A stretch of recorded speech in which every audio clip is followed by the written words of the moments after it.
Greetings ladies and gentlemen, or should I say my fellow time travelers.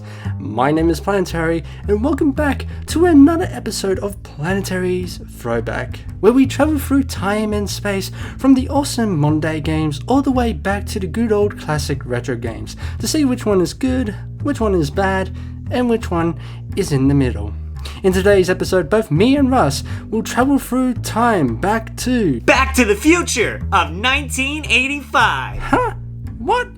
No, Russ! Back to 1993, where we look at our well-known arcade racer, Daytona USA. So be sure to grab yourself some popcorn and your Pepsi Perfect and enjoy the show! That's my line!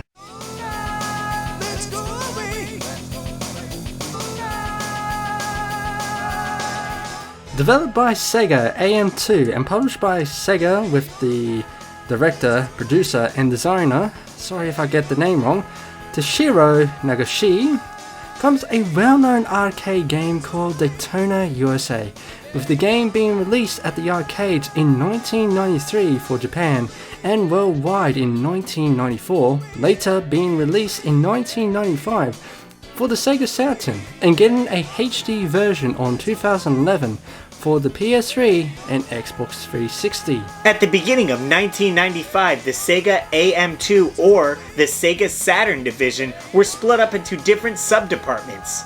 Each department were in charge of porting over the 3 arcade games to the Sega Saturn, which those were Virtual Fighter 2, Virtual Cop, and Daytona USA. Due to the slow process of porting Daytona USA, a number of members have been reassigned from Virtual Fighter 2 to Daytona USA to give a helping hand to make the port complete and ready to be released on the Sega Saturn on April 1995. But since that game and console are very rare, which may break my bank, literally, luckily we are going to review the HD ports on the PS3 and Xbox 360 and the arcade version of Daytona USA.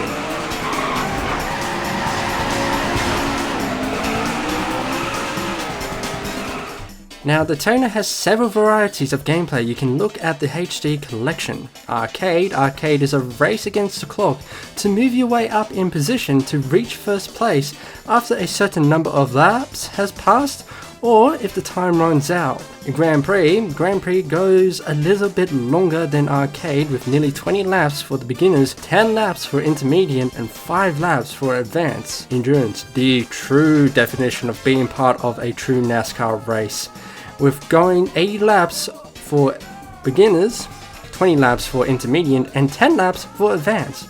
Throughout endurance or Grand Prix mode, you can activate tire wear to get an idea what it's like being in a NASCAR. Let's give it a try. This shit is hard. Time trial allows you to race those 3 tracks to set the fastest time in each track and place you on the rankings worldwide. Challenge mode to test your racing capabilities by passing a certain amount of cars, reaching to the finish line at a certain amount of time, or to reach a certain speed limit. Survival, going around the tracks for the amount of laps while you use every skill you've learnt from drifting around sharp corners, passing cars, being a speed demon, and passing the goal to keep the time running. Sing along race. Yes, there is one where you can sing along with the awesome soundtrack in any racetrack. Wish I could sing, but I think the other side of time will more likely to have bleeding ears at this point. Now there's only 3 tracks you can play on. You got Beginners, a very easy and simple track to get used to the controls and the game. Normal, somewhat difficult to get a hang with. Some of the sharp turns or chicanes that requires you to drift. Yes, NASCAR in this game can drift. Advanced, the hardest track to master, it requires you to know every single detail of when to brake completely, drift around the sharp turns or U-bends. Well, great! Lots of crashes happening in that track, Russman.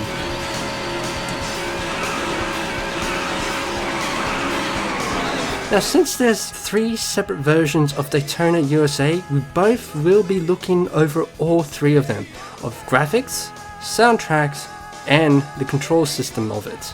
Now I'm lucky enough to live in the area where they still have arcade machines.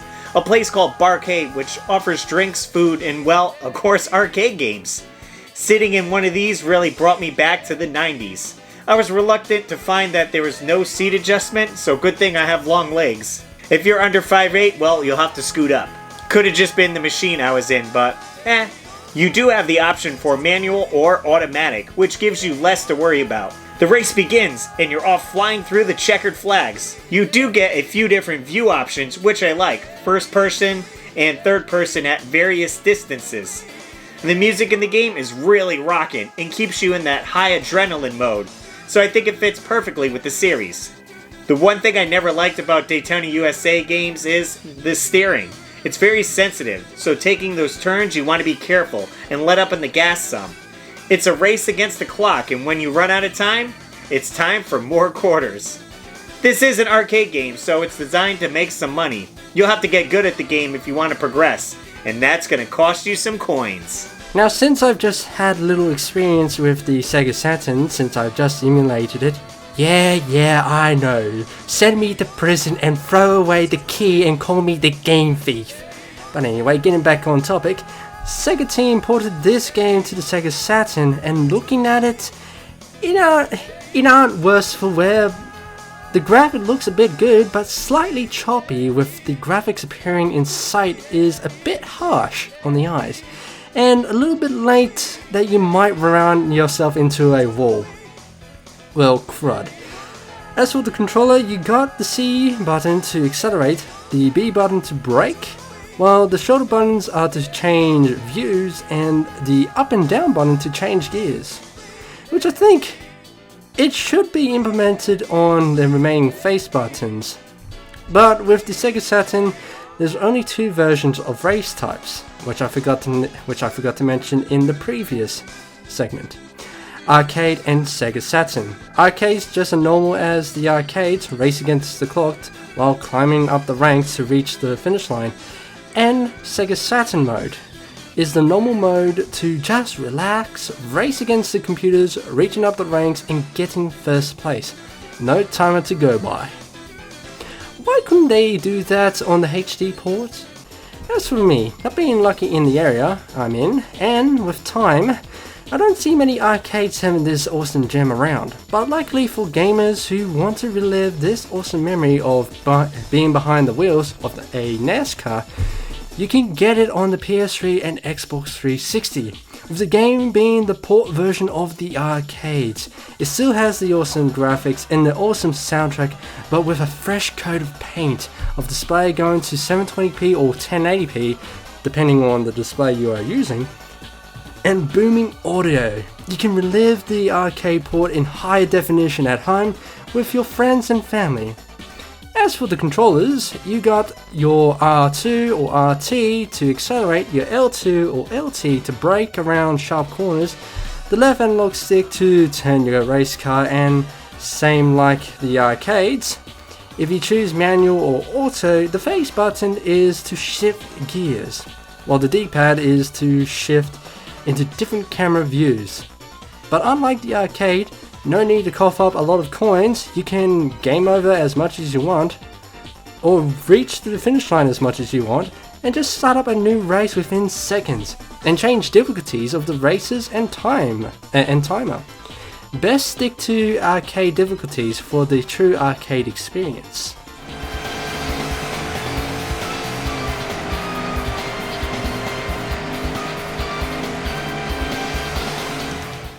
For myself, I never got big into this series. I like the more non-realistic racing games like Need for Speed and Mario Kart, but I can see the appeal if you watch the races on TV. They even have a newer Daytona USA game at the local Dave & Buster's restaurant, and I jumped into it at least once to give it a go. I mean, nothing beats sitting in a racing seat and grabbing the steering wheel and having some fun for 3 minutes while you're virtually smashing up a race car. As for me though, there's some sides of this arcade gem either at cinema or for some reason bars. Thanks Australia! Though playing the game in HD on the PS3 or Xbox 360 is fun, It doesn't have the feel when it comes to playing the game against other players. Granted, yes, there is online multiplayer to play with other gamers around the world, but you cannot beat the old-fashioned duel to quad cabinets and having a blast going face to face, racing against each other to see who gets first place. Even to this day, there is new versions of Daytona USA, but nothing can beat the original that Sega AM2 have put in time and effort into this particular gem. So in conclusion, this game is a very fun game to play by arcades with mates, other than waiting online for 2 to 7 players to start the game. The HD port can bring you fun moments while playing solo to either set a new track record around the world with online rankings, or to get a feel for the tracks and countless retries, coins, to understand the ins and outs of the tracks before taking it to the arcade, racing against each other, old-fashioned style. If I'm out with friends and I have a couple quarters, then yeah, I'm gonna hop in and play some Daytona USA for sure. But I get kind of bored with that style of racing after a certain amount of time. I just have more fun with Mario Kart and Need for Speed games. I never watch actual racing on TV, so it makes the game less exciting for me. I do enjoy the Fast and Furious series though, so that's why I guess I'm drawn more towards the Need for Speed series. And well, Mario Kart, it's for obvious reasons. So, for me, Planetary will give this game a 4 out of 5 hourglass. And I give it a Russ Lyman rating of 3 out of 5 Cosmic Brownies. Awesome. So thank you for watching another episode of Planetary's Throwback with special guest Russ Lyman. Thank you for being on the show, my good sir. Now before you travel back to the present day, why not throw up your end screen so people can find you? Well, if you guys enjoy racing videos, you'll enjoy my custom Mario Kart car. I post videos of me working on it, bringing it to car shows, as well as gaming DIY projects, game reviews, and convention overviews. If that's something you're into, then feel free to head over to my channel and check it out. I appreciate it. As always, gamers, I'm Russ Lyman, and keep your world fun bit by bit. Awesome sauce. Well, I'll see you back in the present day, Russ, and I'll make sure to add his channel link in the description or in the end card so you can go find him and watch the awesome videos that he puts out on his channel. But without further doubt, thank you for watching. If you like this video, hit that like button and leave a comment down below of what you think of this game. But if you're also new to this channel, make sure you hit that subscribe button and also get that notification bell so you can keep up to date of what time I'll be traveling to next time for another awesome episode of Planetary's Throwback. Until then, this is Planetary signing off, and I'll see you guys in the next episode. Ta-ta!